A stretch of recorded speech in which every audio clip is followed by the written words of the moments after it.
E você tocou em dois pontos que não tem como não falar deles em qualquer debate, né? Primeiro, essa questão do ethos, que é super importante e que tem muito a ver com as coisas que estão sendo feitas, ou pelo menos vislumbradas. E depois, essa questão da caracterização, né? Que no começo deu-se muita ênfase aos formatos e hoje já várias pessoas perceberam que, na verdade, o formato é só é só uma tecnologia e, no fundo, você tem que trabalhar é a proposta de valor, é o que, de fato, o produto em si, o serviço em si vai agregar ou vai deixar de agregar. Se trata disso, não de... Porque, pensa o seguinte, né? Eu gosto de fazer a seguinte analogia. Do surgimento do MP3, lá atrás, você tinha um formato novo que propiciava coisas novas, experiências novas, né? Escutar música deixou de ser uma coisa hard drive e passou a ser uma coisa mais digital. Mas hoje ninguém nem fala de MP3, né? Mesmo de streaming de áudio, ninguém mais nem comenta sobre o formato streaming de áudio. Você comenta plataforma, solução. Ah, o Spotify é legal porque tem isso, o Deezer é legal porque tem aquilo. Aliás, Spotify, Deezer, se quiserem patrocinar aqui o Let's Script, o Pedro, a gente está disponível. Então tem isso, né? Mas essa ficha talvez ainda não tenha caído plenamente, eu acho, sabe? E voltando para a questão do ethos, embora a natureza da tecnologia permita um relacionamento mais horizontal, eu sinto uma tensão ainda em continuar construindo caixinhas e estruturas para levar para outra direção. Como é que você já parou para pensar sobre isso? Como é que você imagina essa questão no futuro? Será que a gente de fato vai parar de falar de NFT como formato, como, enfim, como nome, como termo e passar a falar em outras coisas? Em que momento que a gente vai parar de falar sobre isso e bypassar, digamos assim, o formato, né? E a questão do ethos, será que de fato o ethos vai vencer? Ou essa força, não vou nem colocar do Estado, mas assim, essa força de controle é mais egóica da nossa estrutura de organização social vai prevalecer, vai capturar, né? Olha, fazem alguns dias que eu vi uma reflexão do BR Punk, onde ele trouxe que, quando a gente olha para a Web3, existem dois tipos de transformação e revolução dentro dela. Uma, que é uma revolução e transformação tecnológica, que é o que a gente está vendo hoje, por exemplo, com o ChatGPT.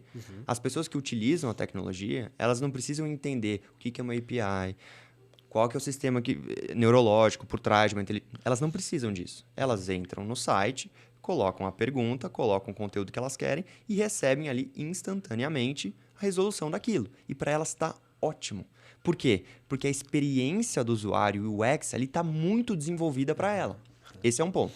Isso é uma transformação tecnológica que você não precisa saber o que está pelas entrelinhas daquele software, daquele modelo linguístico. Quando a gente olha para a transformação e revolução social, existem N frentes que precisam se juntar para que aquilo seja possível. O que eu quero falar com isso? Quando a gente olha para a Web3, e aí essa é uma tese que eu escutei do Casta, que para mim tem sido um grande professor nesse Aliás, meio. um beijo, Rafael. Casta Cripto, um grande abraço aí. Ele e o Orlando, eu já fiz o convite. Quero vocês dois aqui para a gente bater um papo também. Mas vai lá. O que o Casta fala é que o Web3 não é uma tecnologia, mas é uma revolução de base social, cultural, filosófica, política, que tem o poder de transformar as estruturas de poder do mundo moderno. E assim, você chega com os dois pés na porta mesmo, porque de fato existe esse viés de transformação social. Porque quando a gente fala de descentralização, a gente está falando de uma mudança de paradigma, a gente está falando de uma mudança de comportamento. E isso precisa de uma consciência do usuário muito maior do que só querer utilizar a tecnologia sem saber o que tem por trás. Porque é simples. Hoje as pessoas fazem sua própria custódia, olhando pelo grande cenário, não fazem. Elas terceirizam isso para as instituições financeiras. Agora, quando você olha para DeFi, é necessário você entender a tecnologia por trás, até para você poder navegar de maneira segura, né? Ainda existe essa grande premissa, né? Você precisa de um ambiente seguro, você precisa entender por trás como é que faz as pools de liquidez, enfim, a gente entra numa parte mais tecnológica, mas Bom, você está fazendo a sua própria custódia. E aí é descentralização na veia mesmo. Você é dono do seu ativo, você arca com as consequências se aquilo ir para X. Então, assim, existe uma mudança muito maior do que só aplicar a tecnologia. Então, por isso que, para mim, a gente vai ver cada vez mais aplicação de NFTs, da tecnologia como um todo. Talvez, e eu acredito muito que seja necessário essa jornada de educação para que as pessoas entendam o que é, como é que funciona, quais são os benefícios. E aí a gente vê cada vez mais plataformas no-code de desenvolvimento, a gente vê cada vez mais a não necessidade de criação de uma carteira digital, e aí você pode ter esse debate, mas não é Web3, é Web 2.5, não é full descentralização. Mas é assim, qual que é o mercado, qual que é o público-alvo?